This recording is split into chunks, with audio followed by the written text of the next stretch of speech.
All right, this is the same idea as page 11. If you haven't done that homework, do that one first. This is page 29 is what I'm doing right now. On examples on how to do 29. Now the goal here is to find the equations for parallel and perpendicular lines. Now that equation, you always have to know two things about the equation. You're always going to have to know the slope and then the y-intercept. These two numbers are the most important if you want to write the equation of lines.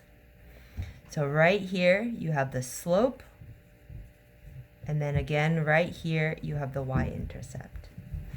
Again, if you have not done the homework on page 11, go do that one first, because you're going to need to know that for review before you go into this one. Now here you have the equation of a line y equals 4x plus 1. We're given that line. Right here, these are the three, and then we're going this way. So you want to do these three together. They're all talking about this line. Now, equation of this line, y equals 4x plus 1, you already kind of know what this looks like. Picture what it looks like. It goes through plus 1, and it has a slope of 4. Positive, it's going to be up 4 over 1, up 4 over 1, or down 4 over 1. It's going to look something like this. If I want to find the equation that's parallel to that, but this time it is telling me, as opposed to on page 11, this is telling me to go through the point 0, -7. So somewhere down here at -7, I want to draw a line that's parallel to that.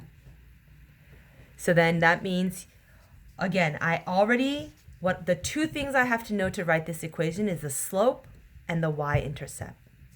Right here, they tell you the y-intercept. This is the y-intercept, because they're telling you the line has to go through 0, -7. Now, the only other thing I have to know is the slope. What is the slope of this line, of the parallel line? Well, we know that the slope, in order for it to be parallel to this line, has to be exactly the same. It has to go up and over at the same rate in order for them to never intersect. It's got to have the same slope as this line. So the slope has to be +4 also.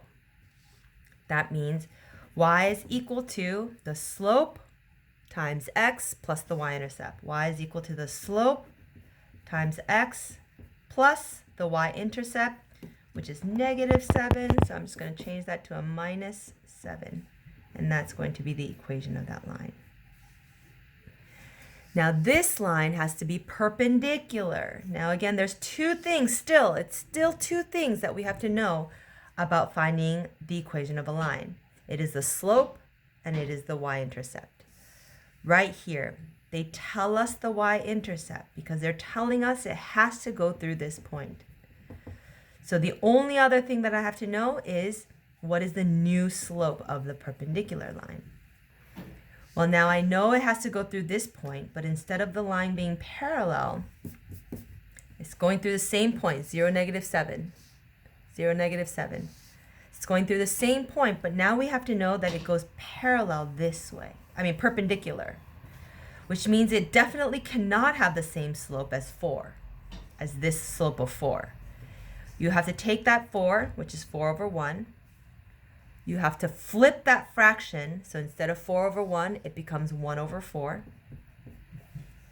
And then if it used to be positive, I'm going to switch it to negative.